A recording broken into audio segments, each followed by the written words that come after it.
Computer this time. Hi, future Katrina. This is past Matt and Cynthia and Deb and Tracy. I know you'll watch this later. We are going to have so much fun playing like Tommy Jarrell. This is week 3 officially because I had to skip that one.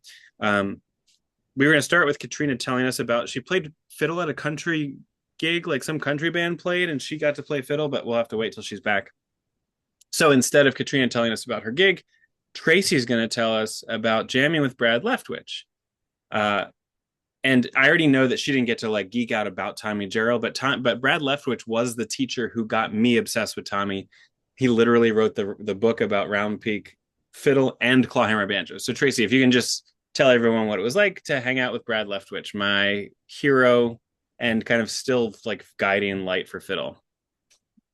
Yeah, well, he was very nice. We didn't know he was going to be there. So it was like a surprise that he showed up. So we got invited to this jam kind of randomly. We knew nobody there. And he was super nice, very quiet. It was kind of, I think he was just enjoying playing, like he was there to play. And he did. And it was a fun jam. He we stopped and talked a little bit. It was interesting. We talked about how I guess in the area that we were jamming, like, and none of the jams sing. But like our jam that we play at usually, like we sing all the time. And so we talked about that and everybody was like lamenting the fact that there were no singers and stuff. So I sang towards the end of the class and Brad sang with me. I think everybody was like happy to sing. So it was fun. It was a really good time, but everybody was there was very experienced and very good. I think surrounding yourself with people who are experienced and good is a benefit as long as they're kind. And from what you told me directly, it sounded like they were all nice people. Um, yeah, and Brad's one of my favorite singing old time people. I don't know if y'all have heard, like he made an album called Say Old Man with his wife Linda Higginbotham, and he sings some great stuff on there. And when I was getting into this music like really hardcore, the band that Brad was touring with was called Tom, Brad, and Alice, and it was Tom Salber, Alice Gerard, legendary bluegrass and old time musician, and just like force of nature, um, and then Brad, and they had this really cool trio that was kind of a like not they were kind of surprising as a group because I wouldn't have expected the three of them to ever play together in this way, but they obviously loved hanging out and they put out some really cool records and they put on a great show. So I my formative memories of him performing were when Tom, Brad, and Alice came to town. My parents put on a concert of them in Westchester, Pennsylvania, and yeah, we'd see them all up and down the Eastern Seaboard playing shows and like at camps and things. All right, so that's the book report part of the class. We're gonna check in with our breaking up Christmas arrangement, and then we're gonna go hardcore into Old Bunch of Keys, which we did a teeny bit of, a little skeleton key last time, but let's do like 5 minutes of breaking up Christmas, and then we'll do a lot of Old Bunch of Keys. So, Deb, do you need a minute? I see you handing things to stagehands.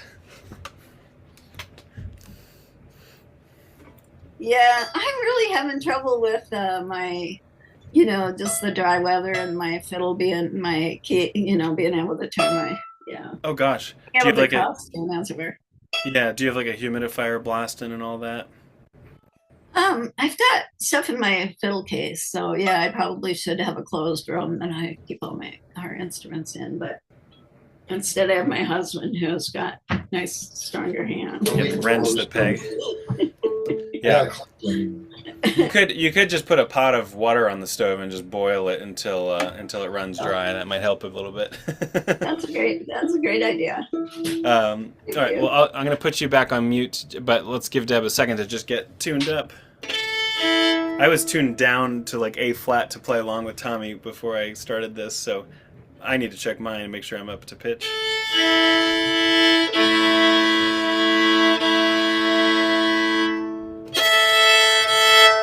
And of course, if anyone wants to play for us their version, just chime in, unmute, and let us know.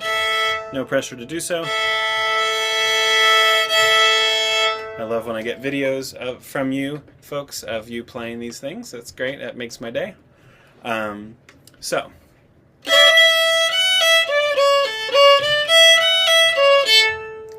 Let's just try one pass through our arrangement. 2 A's, and then it kind of feels like 4 B's, and then that double tag.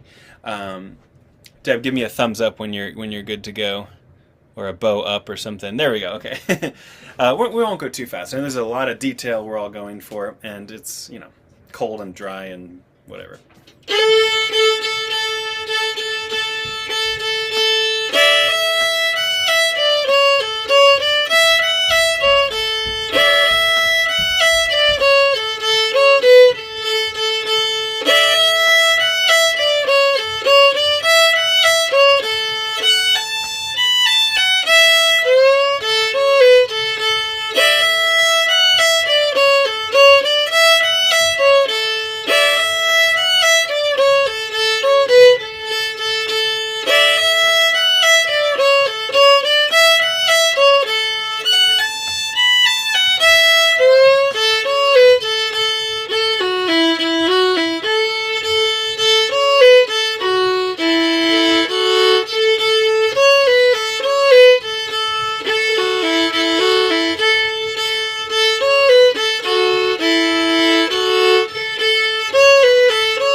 Tag I taught you, was it?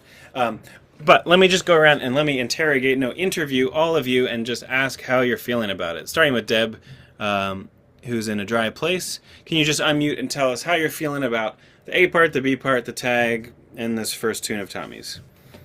Oh, I really like it. I love it. I do need to go back to the video and kind of double check some bowing stuff. But yeah,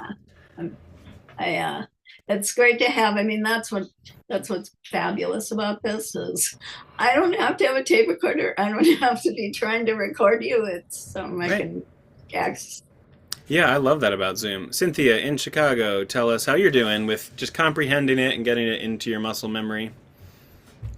I'm doing fine with it. I think my favorite part is the low part of the tag, the second tag. Oh, cool. I can find the notes faster, more natural, but yeah. Otherwise, I really love it. It's great. Thank you. Have you played versions of this tune before, like in jams? Has this come up in your jam life? Okay. Yes, but never in cross-tuning. Oh, wow. Yeah, so it's been kind of hard to do it. And then I fell in love with a version of Ben Soleil on the cello. Cool. During that, it was a benefit CD they put out for the tornado victims in Kentucky. Yes, I remember. It's called something Holidays, Happy Holidays. So it's a great recording on that with the cello and cello sticks with his friend Jason. Awesome. I think his name's Jason. Amazing. So, well, I'll go see if I can find that, or you send it to me. I'll make sure send it to you. Send it to me, and then I'll send it to the group. That's great. Yeah, it's so good. Awesome. And then Tracy, just self assessment here. How are you, Tracy, doing and feeling about this? I think I've got the bowings down. Just getting it up to tempo and practicing. How much faster than what we just did can you play it, or is that your top speed right now? I have not tried it much faster than that. Challenge accepted. Let's try it a little bit faster with everyone else on mute. Just a little bit, and then we'll learn our new tune. So we were just going like... So let's go. Just for fun, just once.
just for fun, before I DJ Tommy playing the new tune, let's watch just like his first time through of Breaking Up Christmas one final time, just to remember how fast he played it. And then we'll play our next tune, which we did a little bit of last time, I know, but the rest of class will be devoted to Old Bunch of Keys. So let me remember all my buttons that Larry told me about. Video file, blah, blah, blah. So let me see if I can pull up just the visible part of Breaking Up Christmas for our listening delight. And then I'll switch to the other video.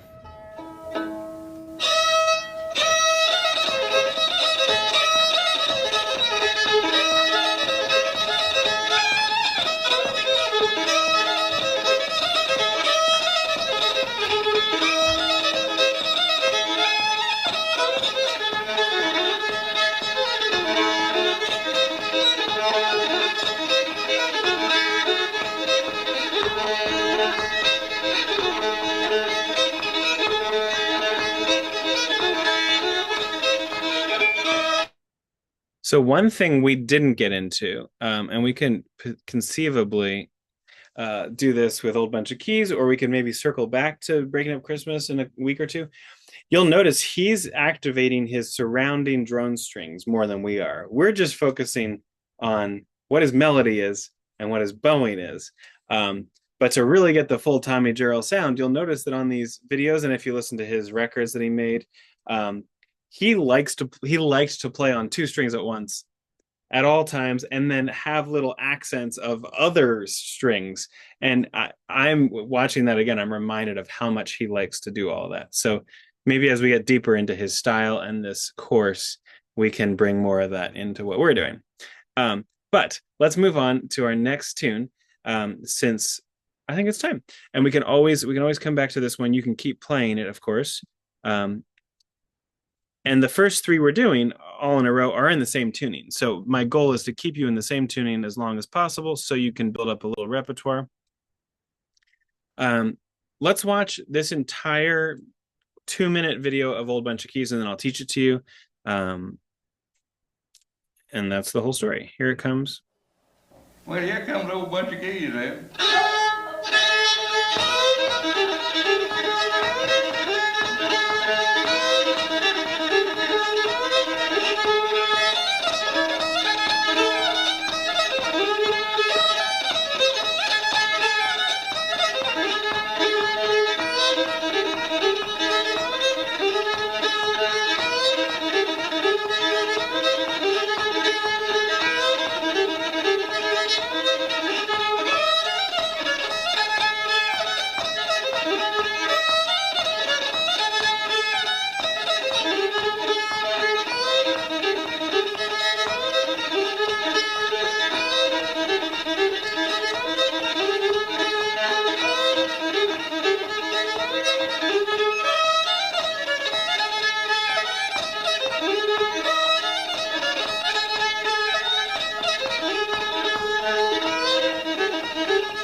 Here's a sombrero.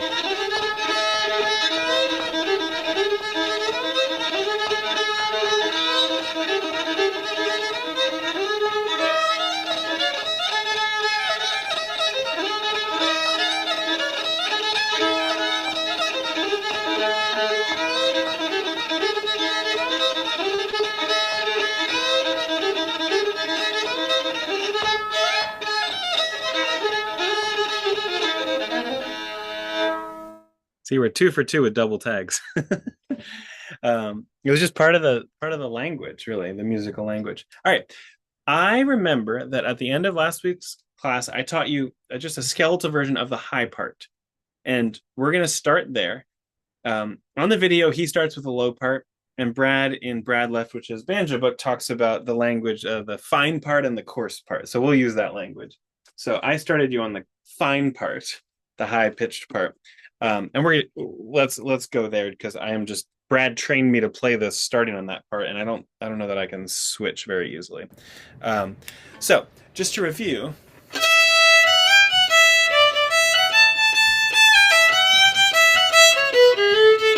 That's one fine part, we'll call it. We're gonna go much slower, and I'm gonna back up and tilt the camera so we can get the bowings and everything. We have so much time. All we need to do tonight is work on this, and then I'll preview the next tune so that you know what's coming down the pike.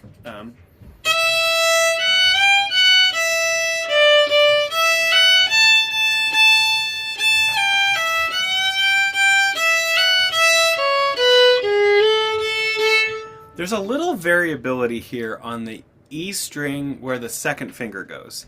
So Tommy Jarrell is moving around very intentionally, but it's hard to map out. G sharps, G naturals, sliding into a G-ish. I had an early version of this class that Cynthia might have actually been in on, where this other fiddle player from Chicago, what did he call them? He had some name for something between natural and sharp. Our friend Rusty called them gnarly, like so G gnarly.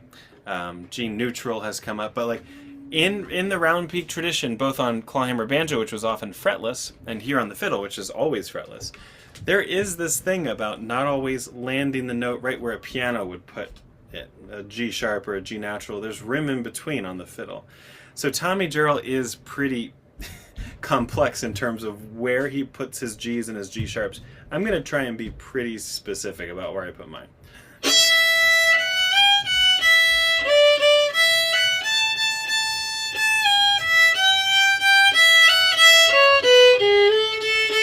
But if you go too sharp or too natural, it doesn't sound quite right. So anyway,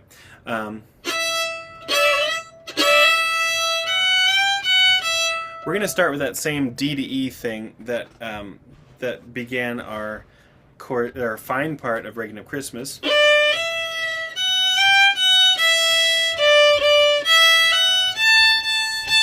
Try that with me, starting D to E, and it's like this is half of an A part. 1, 2, 3.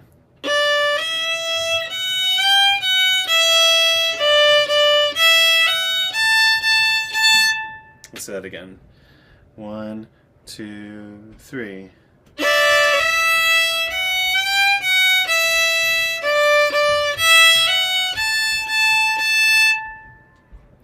One, 2, 3.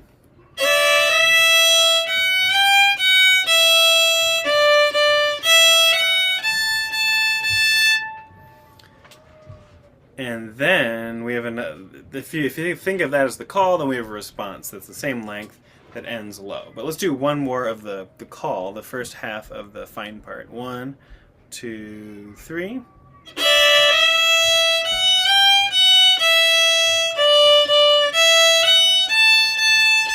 And if you're getting all the notes, try and get the bowing. And if you're not getting the notes, just focus on the notes. And the bowing, you can watch the video again later. The other half, the response, is this.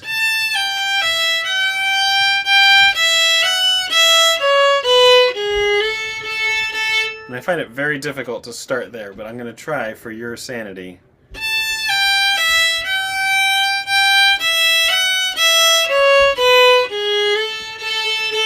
One thing that's different about Old Bunch of Keys when we compare it with Breaking Up Christmas is that at the very end he is doing a quick middle finger to third finger. Whereas in Breaking Up Christmas he seemed to just go right to the A note in the third finger. So I just wanted to point that out.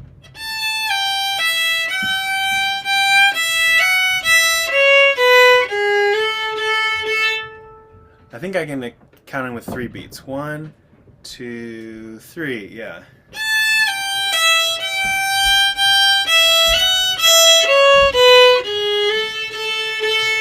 Again, 1, 2, 3.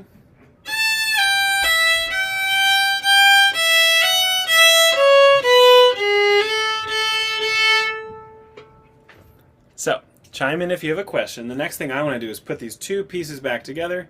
This is what we sketched out last time, but now we get to really dig into it. we're going to do the A part a bunch before, well, I shouldn't call it the A part, the high part, the fine part a bunch before learning the coarse part, the low part. So we'll be starting here. I don't see any questions coming through, so we'll start here.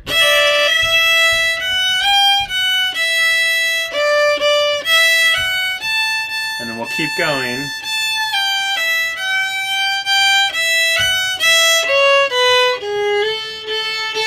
That's what we're doing. Let's try 2 of those in a row. 1, 2, 3.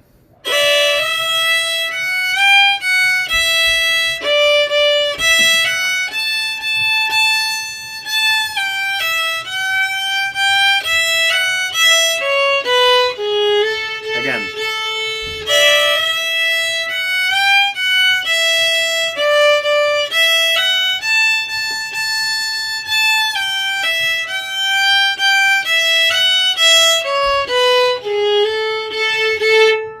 That's what we're gonna do. And we'll do it again after we hydrate. So, whatever you're drinking. I got the sticker from Bill Evans at Banjo and Mando Week, Tracy at Swannanoa. He was just handing out stickers, and I put it sideways on my bottle, but it makes sense when you, it's the right side up if you go like this. Then it's the way it's supposed to be. All right, let's do 2 high parts, fine parts. That's the language. I love all these idioms. In Eastern Kentucky, my favorite fiddle tune source was John Morgan Salyer, and he apparently called cross-tuning wildcat keys. And I have no idea where that comes from, but I think it's the most evocative and coolest way to talk about cross-tuning. So we are in a wildcat key, according to John Salyer, who is not the topic of this class, but who is the source or the topic of my affection, fiddly speaking. All right. Let's play 2 more of the fine part. 1, 2, 3.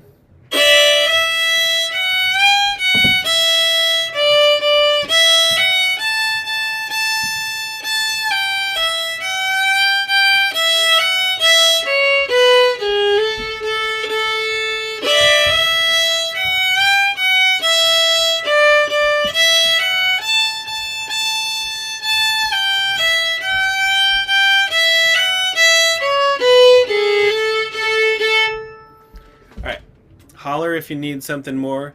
It would be fun, upon learning the other part, to come back and flesh this out and play more of the drones that Tommy does on all of these. But I'd like to move on to the B part. Don't call it the B part. The low part, the coarse part.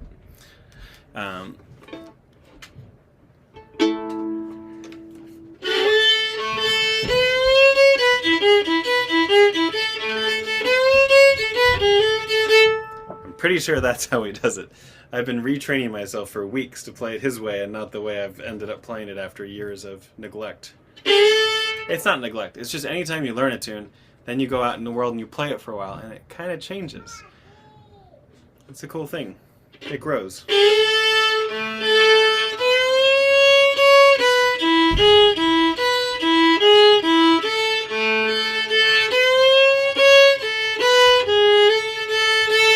do something like that. So it's all in the middle 2 strings where we're fingering, fretting. But we can do these, a couple little swoopy things, kind of like in Breaking Up Christmas, to evoke some of the things Tommy does. And one of them is right at the beginning. So we're going to go from middle finger to ring finger on the D string. And then swoop the bow over and go a big up bow, low string, and back to the string where we are. Try that. Ready, go. Yeah. And remember, you're painting abstract bow light paintings with your right hand. No straight lines allowed. And then he goes into a C sharp, and I forget how slidey he is. So let's just listen to him. Just listen to him for a second. I have that button. Oh my gosh. That button and that button, and I've got him right here. He's going to start on this part because that's where he started. Oh, thanks, Cynthia. I see that. So you should all hear him talking and then playing this part. Well, here comes a whole bunch of geese there. Oh yeah, it's a huge slide. It's the same hugeness as what we had in Breaking Up Christmas. Why did Zoom make this weird? Okay. Yeah, we get to slide into that C sharp. So you're going to go from low 2 all the way up to high 2. C natural to C sharp.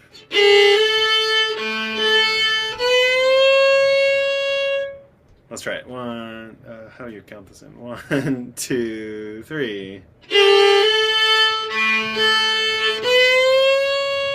And then here's this weird back and forth thing,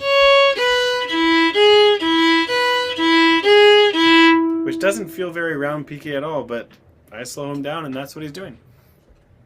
What we're doing is we're outlining, this will help Tracy with some of the things we've talked about in our private lessons. We're going to outline an E major chord. We're going to play the 3 notes of an E major chord. And I'm not going to tell you what they are. You're going to put in the chat what you think the 3 notes of an E major chord are. And if you're not sure, you can say, I don't know yet. Please tell me. But we're going to arpeggiate, it's called. We're going to play the arpeggio outlining an E major chord, which is the chord that's going to happen in the banjos and the mandolins and the guitars when we're doing this.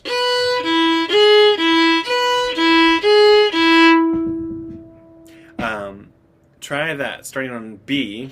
I already gave away one third of the answer. Ready, go.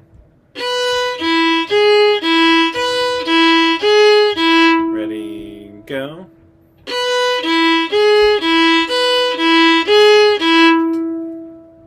Yeah, put in the chat what the 3 notes of an E major chord are if you know them. Tracy first. The rest of us, we're going to go back here.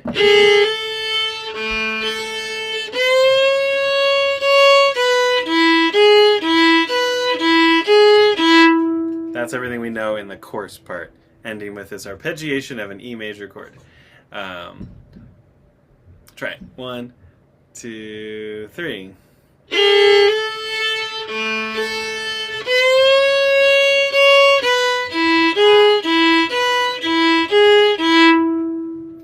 We're halfway through the course part. 1, 2, go.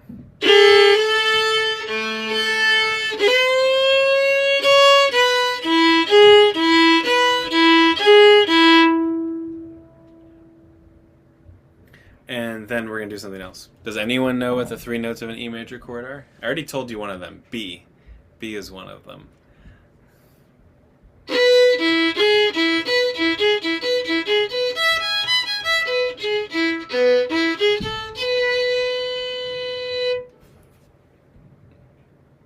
Bueller? Tracy, do you know? Well, there's an E. Yes, and that's one of them. E. And we just played an A and a D, right? No, we played an A and an E. So there's one missing, right? Yeah, so far you've identified 2/3 of them, right? E and B, is that what you said? Okay, so what's the missing one? Anyone can answer this. What's the missing? So E major chord. Chords sometimes matter to fiddle players, and now's one of the times, because when you know what notes you're playing, and you know that they're a chord, you can remember that that's what you're doing. What is this note? This is the mystery note. High 2 on the string formerly known as the D string. What is that called? I see Deb leaning forward to Google it or type it in or something. Is it a G? It's a G what? 2% full oat milk. Half? No, there's a We're having word. trouble. There's a modifier. Yeah. Cynthia. I saw some sign language from Cynthia and Tracy. Sharp, G sharp we call it. G natural would give us an E minor chord, which would be very sad right now to hear that sound. Yeah, the 3 notes, and you probably didn't need to know this until tonight, but now you do. The 3 notes of an E major chord are E, G sharp, and B.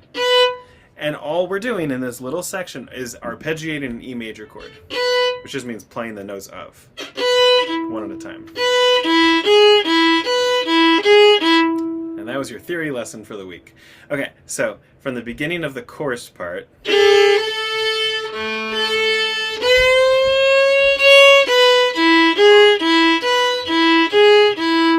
and then we're going to do this thing that he does. can't do it slow.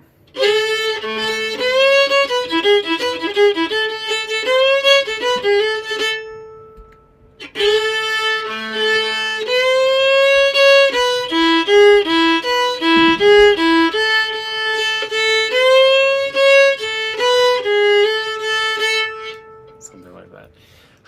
Have you ever noticed that old time music makes no sense when you slow it down, but you also have to slow it down to make sense of it? It's this weird circular thing. I'm going to play the whole course part a couple times so that I don't teach it to you in a weird way. You can listen or you can chime in. You're on mute. It works either way. 1, 2, 3.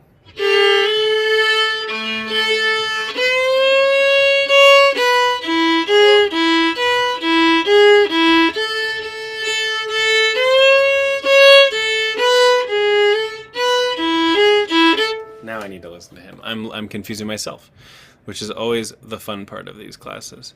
So let me do the sharing of sound. That's all we need. Tommy, play for us. Yeah, he goes wah ba da ba dum. Cool, that helped. That's what I needed. Yeah, so at the end of the chorus part, the ending is going to be B, and then middle finger to third finger on the D string. Okay, Matt has clarified what we're going to do.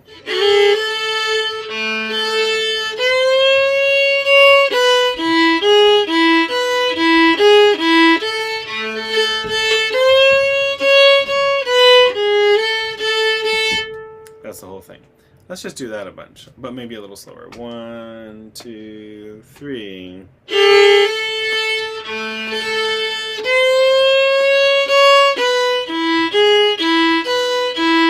And then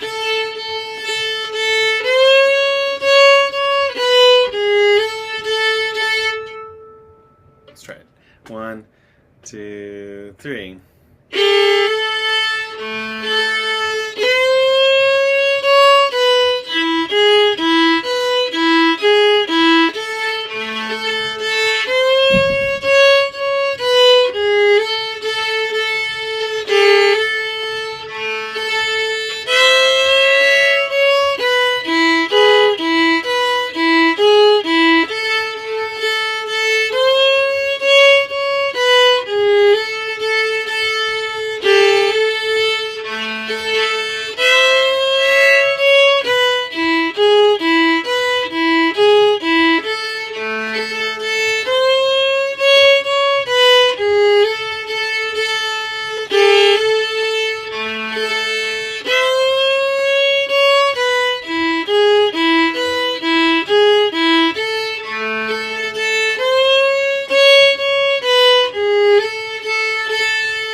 Take a break.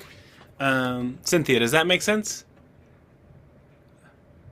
Unmute and tell me. It's easier that way.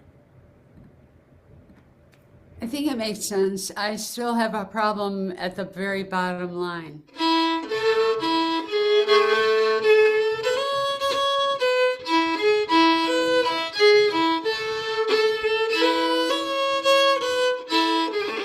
This is a problem I have a hard time in coming in a downstroke. Yeah, so right there at the end, before you think about the bowing, think about this. That the notes are going to go from B, which is first finger, and then not to open D, but in this case we go from B, 1 on the A string, right to second finger on the D string. So if you can, to speak of the bowing, if the B can be down, and then you're going to slur up from G to A, and then a couple more A's. So the bowing, to answer that question, is down, up. But yeah, there's not an open D. That helps. Thank you. Okay, cool. Awesome. Let's do a couple more course parts. I'm going to get used to saying this. I've never called it that before. Here we go. 1, 2, 3.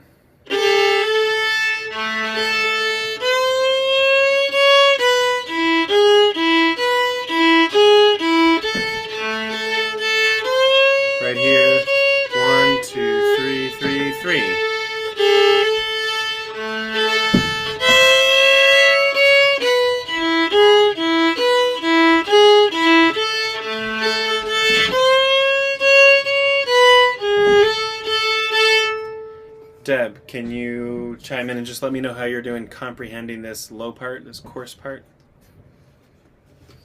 Well, you have to understand, I'm totally dyslexic when it comes to this stuff. It takes me like 3 times as long as anybody else to Well, we have get it so all- much time, get it all so we out. can keep But doing it. I like the pace. This is a much. I mean, I know you're going to speed up at some point, but yeah, this is a much better pace for me. I'm picking up a lot more, and I love picking up that bottom string. That's a lot of fun. That's so fun. We don't have to pick up the pace crazily. Like I don't think anyone here in this class is a speed demon. Tracy, how are you doing ingesting this in this way on this tune tonight? Do you start the third phrase exactly the same way that you start the first, with second finger to third finger, swoop down, back to third finger? I feel like No. I'm missing something there. I think you're adding something. Mm-hmm, I am not starting it the same way. I'm just staying on third finger and then doing the swoop. Okay. That might be the thing. You might be trying to force another second finger in. Here, let me Mhm. demonstrate. So here's all of it.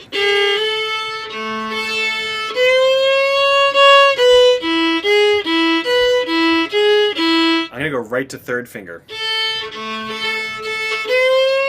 Or whatever I'm supposed to do. But yeah, there's not the 2 to 3 right there. That's what I was missing. Thank you. Cool.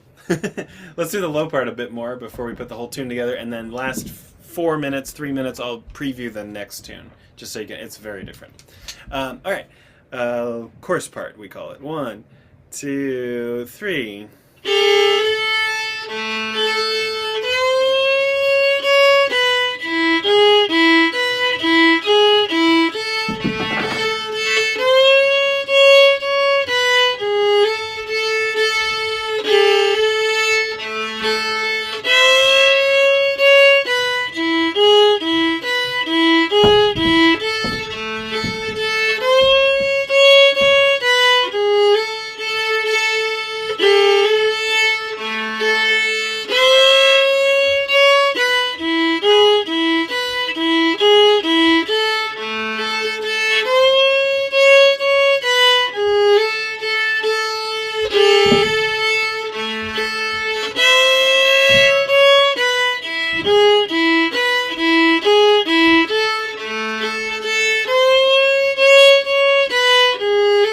One more.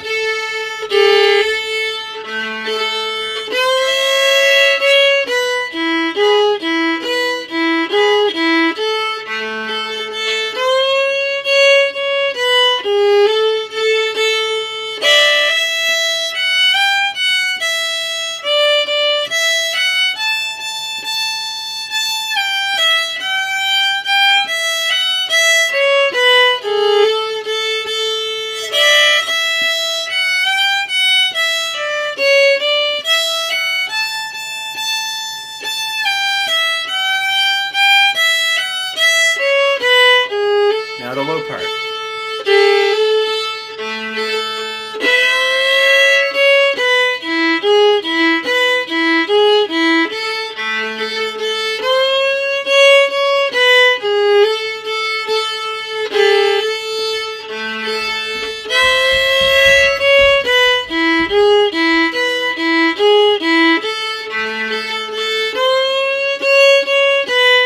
Do one more chorus part.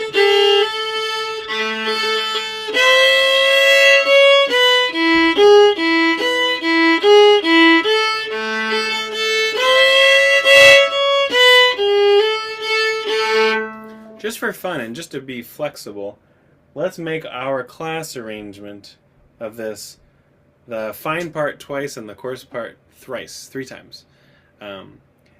These round peak tunes don't always have to be played like in the typical standard form of 2 A's and 2 B's that would match up with a contradance. That, like when you play for a contradance, they need everything to be 32 measures, and for like all the phrases to be 2 measures long, and there's 4 phrases of 2 measures in each part, and the A part repeats and the B part repeats. Even though in Brad's Clawhammer banjo book, he quotes Tommy as saying this might be like the best dance tune ever, that doesn't necessarily mean that it needs to be square in the sense if you ever like have to play for a contradance or hear about like is it a square tune or a crooked tune. in the round peak way, dancing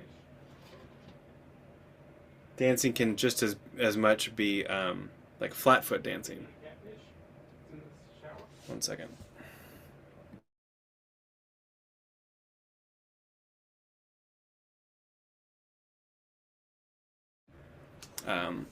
Yeah, dancing doesn't just mean square dancing. It can mean just flat foot dancing. All right, I'd love to start at the beginning and warn you about what we're going to do, which is to play the fine part twice and the coarse part thrice at the same gentle tempo. Anyone have any questions? Cool. We might get a special guest in a minute. A cute one, I mean. I'll do the classic intro.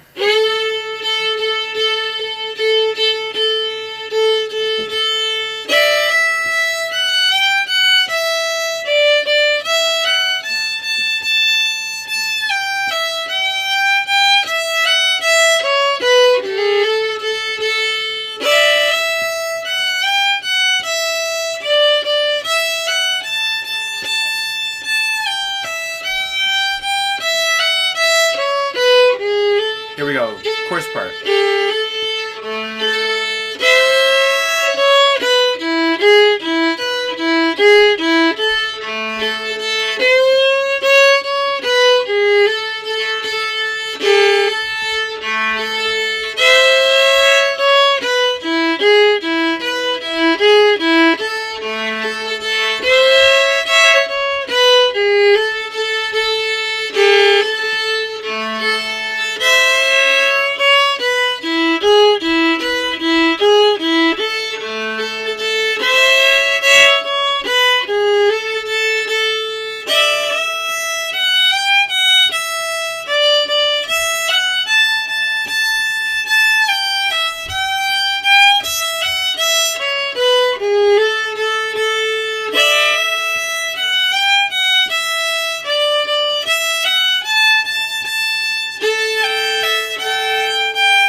Tag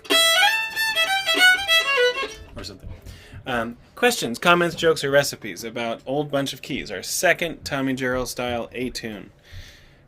In a couple minutes, I'm going to preview our next week tune so you know what it is and you can get a sense for how different it's going to be. These two are similar, and that hopefully isn't annoying to you. Maybe that's helpful.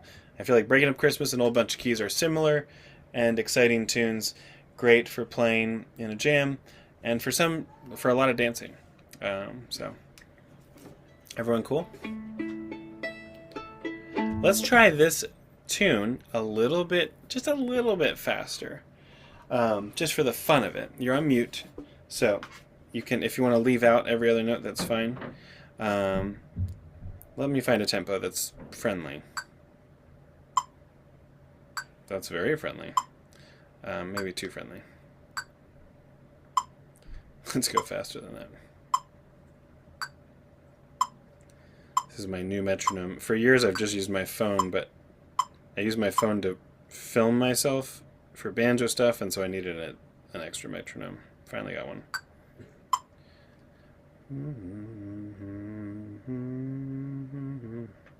Give me a second while I remember how time works.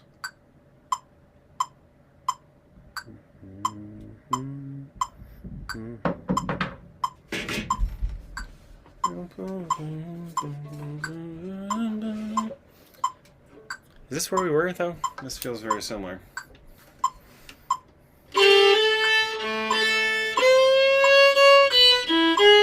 No, it's a little peppier. Let's do our whole arrangement twice. So 2 A's, 3 B's, 2 A's, 3 B's. And I'll probably put a double tag at the end, knowing what I do. High part.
That was 90 beats per minute on the old clock there. All right. Before we wrap up, I do want to tell you what our next tune is and show you the exciting psychedelic video of it. So next week we'll play Old Bunch of Keys. We might even play a little bit of Breaking Up Christmas, but then we're going to learn this piece it's a song. Speaking of singing, Tracy, this is a song. You can go find, and I'll find one and I'll email it to everyone and loop Katrina into this. You can find recordings of Tommy Jarrell singing this song. But on this video, he just plays. And it is an incredibly depressing song, which are, a lot of the best ones are. It's called When Sorrows Encompass Me Round. What's the lyrics? When sorrows encompass me round and many distresses I see. The lyrics are like, the poetry of it. It's like, it will ruin your day. So don't look at the lyrics or listen to it if you're having a rough day. But yeah, let's watch Tommy play it because it's a really incredible fiddle part, and I just couldn't resist programming it. So here's our next one, 2 minutes 23 seconds. Here we go.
is being all glitchy.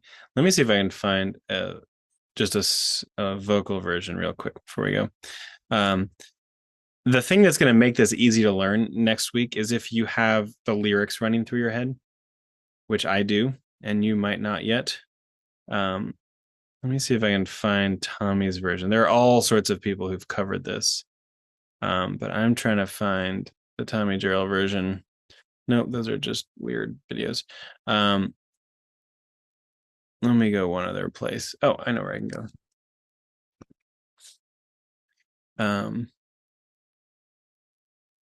His singing of it is completely heartrending too, which is my original memory of this song.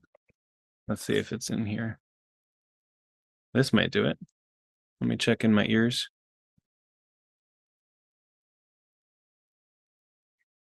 Oh yeah, this is great. Okay. Let me put this in your ears too before we go.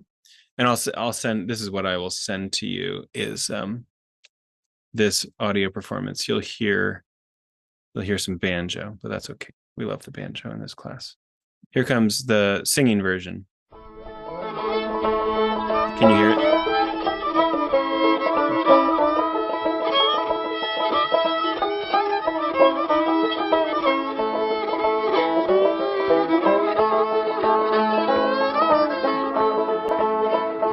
When sorrows encompass me round, and many distresses I see, where stormy star cry, can a mortal be found, surrounded with trouble like me?